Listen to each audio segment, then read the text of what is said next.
Okay. We're going to go to technique number 2. Okay, which is called what? Same thing, it's cleft graft, but a different way of doing it. Oh. Okay. A little bit easier to me. Instead of using rubber band, we're going to use co-band. I'll show you here in a second. Okay. Basically the same thing. Sure. I'm going to cut off right there. We're going to use another piece of scion, but this is going to be smaller. Okay. Okay. You don't have to match every single, it doesn't have to match both edges. So this version is if the rootstock is bigger than the scion. Correct. So I want to show you a little bit different technique. Okay. I'm not going to try to match it up exactly. It doesn't matter. I might have a rootstock that's 1 inch around and a scion that's only 1/8 of an inch. It's still going to work. I'm going to do the same thing. I'm going to cleft it, split it in half, rock it. Do not hold your hand underneath here. Don't disobey the 2 rules. 2 rules. Okay. I need First rule, don't cut you. I'm going to sterilize it again just in case. You shouldn't have to do that, but just in case. And good for those watching to see. Okay. How long have humans been grafting for? For thousands of years. Yeah. There's records of it clear back, way before Christ, long time ago. Wow, that's amazing. Okay, so splitting it down again about 1 inch or so is all. Okay. Same thing as before. Nice green. You can see the nice green in there. We got good scion. Good cambium rootstock. Okay. So now I'm coming to this. I'm going to pick a bud. Okay. It looks like all of those are really healthy buds. Yeah, they're from your tree. They should be nice and fresh. So I'm going to take one. I'm going to try that one right there. Okay. If I don't like it, that kind of came off too short. I didn't really like it. So I'm going to go on down to the next one. Okay. Okay. So I decided I didn't like that. I'm going to go to the next one. Take a nice, long. And I've seen new people try to graft, and to get that long, skinny piece is difficult for a beginner sometimes. Usually it's because they don't have a sharp enough knife. Oh, that's true. If you can tell the difference here, with that sharp knife, it takes that right off. Right. It grabs. Okay. If you want to try it, what I'm talking about, feel how sharp a knife is when you cut compared to a... Oh my God, it's like, I just want to push. Yeah, just it's barely like butter. Touch it. Just barely touch it in there. Okay, because it's so sharp. Yeah, for sure. And that's usually their problem. They try to use a grafting knife, it's really not sharp. Like trying to shave with a dull blade. Exactly. Okay. Okay. Okay, so we got that there. We're going to pick the one best side of this. See, this side on this side over here is a little bit straighter than this side. Okay, and if you can tell by looking down at it, this side looking down is straighter than that side. So I'm going to take that straight side and look at the straight side of this, and it looks like those match up perfectly right there. So I'm going to stick it right down on the edge, matching up the cambium layers. Okay, until I have just a little bit of the white showing out the top. So one half on is the edge, not matched up, the other half is. It's matched perfectly. Now if you look here, can you see how good that's matched? Look at that. Yeah, so right now on my side, it's not matched. There's nothing there. So you turn it around. But on this side, it's perfect. See this side, there's hardly a gap right there. You can barely tell it's 2 trees. Right. Right. Okay. So I'm really confident that one's going to take off really good. Okay. Okay. A couple other things you could do is any of these buds down here. Yep. On this one, you can pull them off because we don't want them to grow. We want all the energy to go into, you don't have to do that, but sometimes you can do that. Sure. So I'm going to take and cut off again right above the bud. Keep one bud. Keeping that one bud, cut it off a little bit of an angle. Why do you do it on an angle? I don't want the water ponding on top and rotting. And rotting it, that's smart. Sometime if it rains possible. Or whatever, yeah. Okay, there's a pretty good match. Little tiny piece right there, not matched, but that won't matter. Okay, cool. So that looks really good.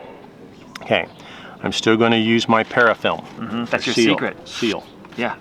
Parafilm seals really good. Okay. That's a Doug Jones special right there. No, I didn't come up with it. Oh, okay. The California Rare Fruit Growers. Oh, okay. One of the guys there, I'm not sure who it was, I believe came up with the parafilm. I don't know. Okay. But it's used to seal things. So we're sealing this just like they're sealing a test tube. Okay, right. Same principle. Okay, so I'm going below the end of my cut. Same thing as before. Same thing as before. And this part is not too strong, just firm enough to pulling it to hold the water in. We don't want any humidity to escape. I see. Whatever moisture's coming up from the bottom, we want it to stay in our tree. And like you said, making a little greenhouse. Exactly. So I'm coming all the way up, across the top. Make sure I got that top well sealed. Then back down. Nice. Okay, and it doesn't matter how many layers I put on there, it's going to grow through it anyway. That bud will push out. Okay. First, probably the bud is pushing out and the parafilm is breaking down at the same time. Correct. Okay. Okay. Mash it kind of together to keep it sealed. Okay. Now the difference this time now is I'm going to use a product called Coban. Familiar with Coban? When they draw your blood, and they leave a piece of cotton on there, and then they wrap this around to hold it in place so it doesn't fall off. Sure. So it's really easy to use. For the novice, this is one of the greatest, easiest tools. Coban. You got that, or you got this cut into strips. I've got some pink, whatever color you want, it all works. In sports growing up, we would use this to hold our pre-wrap on our ankles and elbows and stuff. Exactly the same thing. Yeah. Okay. You might want to cut it thinner. Doesn't matter, that works. Again, I'm starting below, okay, and I'm going to wrap. Great thing about Coban is it's really strong and it sticks to itself. So I'm pulling just like I did with the rubber band. But now this one is sticky. And it's sticky. Now, if by chance I let go of it, it stays there. It doesn't go whoop, whoop, whoop, whoop, whoop, whoop, right. And I lose the pressure. So you could use this I still got the Coban pressure. on this one too. Correct. We'll do that here in a second. I'll show you. This is like potato. Correct. Okay. So I'm coming all the way up, pulling tight, mashing it. See, right when I come right there, see, I pull it towards me to mash it together. That way the root stock is getting tight. Correct. Going up above where I cut, just to cover it. Now, this is the great stuff about Coban. When I get to the end, I squeeze it. There's no need to tie it. I'm done. It's over. Don't have to tie it. Cool. You don't need to take that part. You can tie it down really tight. If you leave that exposed, it's fine, because 2 or 3 or 6 months from now, when this thing is really growing, the Coban is so strong that it can't let this expand. If you leave it on there too long, it will girdle the trunk and kill it. Yeah. But so in 6 months, I'm going to grab this and just unwrap it all the way and take it off. Sure. Because the Coban's too strong. Whatever, it doesn't material, break down. it won't break down. I see. Or if you did wrap that down all the way and it was tight, all you do is you take your knife and just go and cut a strip right on the backside, and it will open up, peel it off, and it takes off. So basically, the parafilm in a month or so from now will allow the bud, or 2 weeks you said, the bud will grow out of it.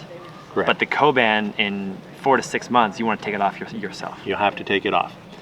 Rubber bands, like this one, rubber band will degrade in anywhere from a month to 3 months. With the sun, the rain, just breaking it down. And sometimes it breaks, if you got it reflected sunlight, it breaks before the bud pops. Right. Okay, so way to prevent that from happening, Do one little strip on all we're going to do is put a strip of Coban on it to protect it from the sun. Okay, so I'm just going to have this about right there. Nice. Okay, so now that's not going to degrade in the sun. But I'll have to remember to take this off in a few months. Correct. Okay. Okay, it was done.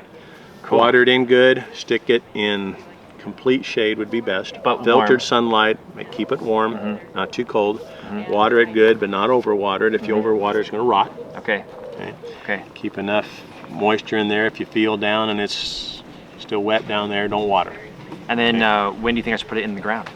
Because these persimmons will work in the Phoenix area. Your tree's doing great. Doing great, fantastic. Generally, because of our hot summers, the ideal time to put this in the ground would be next October. Okay. After it's growing, and hopefully we've got 2 feet of growth. Yep. You've watered it and kept it, fertilized, mild fertilizer, fish emulsion or kelp or something like that.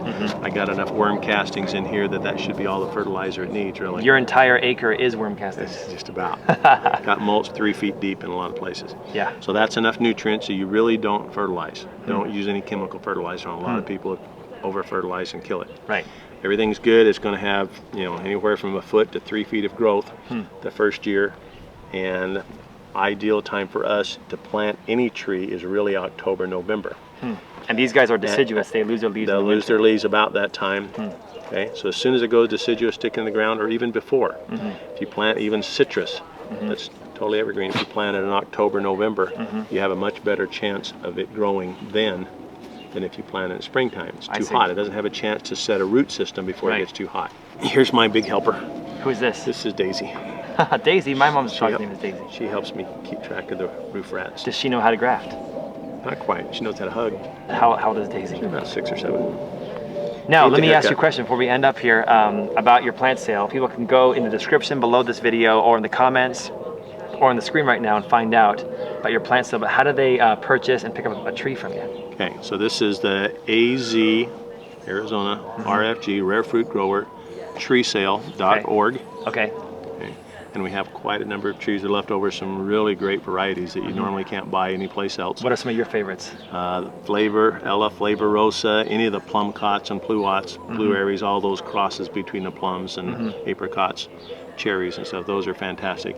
Also have, showing here right behind me, is some pomegranates. Right. Pomegranates are really, really good for you. Some of the newer pomegranates that are just coming out are soft seeded or seedless.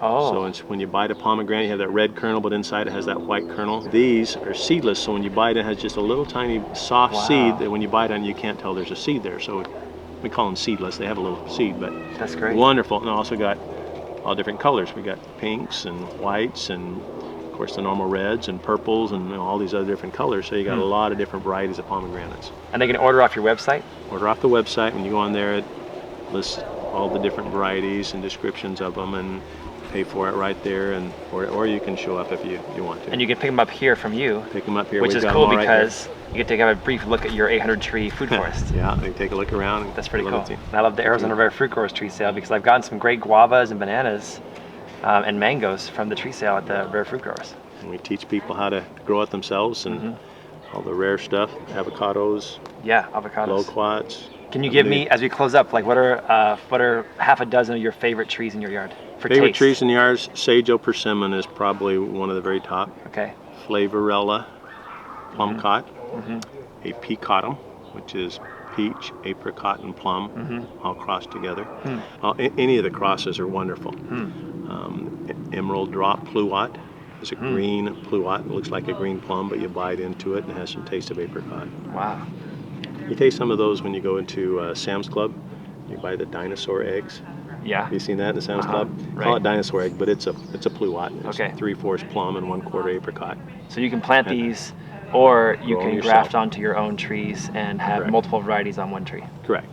That's Make great. sure you're grafting, you don't graft anything that's patented. We're not supposed to be grafting patented stuff. Sure. So if you're in doubt, look it up and see if it's patented. But most of these varieties haven't been out except for the last 5 or 6 years. Wow. Dave great. Wilson Nursery has worked out something with Zyger Genetics that have been producing some of these great crosses and just been available just in the last few years. Wow. And you've been doing Wonderful. this house of your food forest here since the early 90s. I was you said. moved in here in 1990. That time there's only 2 trees. I kept 2. There's maybe 10 or 12 trees, but they were shade trees.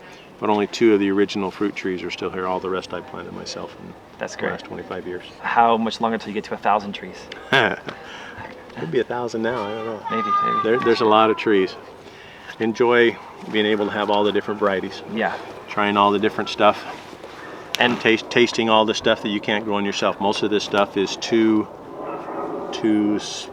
tender. right. You try to ship it, it's ruined when you ship it. Well, thank you so much for sharing your knowledge today. This is fantastic. I hope You're everybody welcome. hits the like button and joins the Arizona Rare Fruit Growers, or comes and picks up an awesome fruit tree from them. And hopefully we'll be able to meet again and do another video in the future. Come out to the club and learn how to do it yourself. That's right.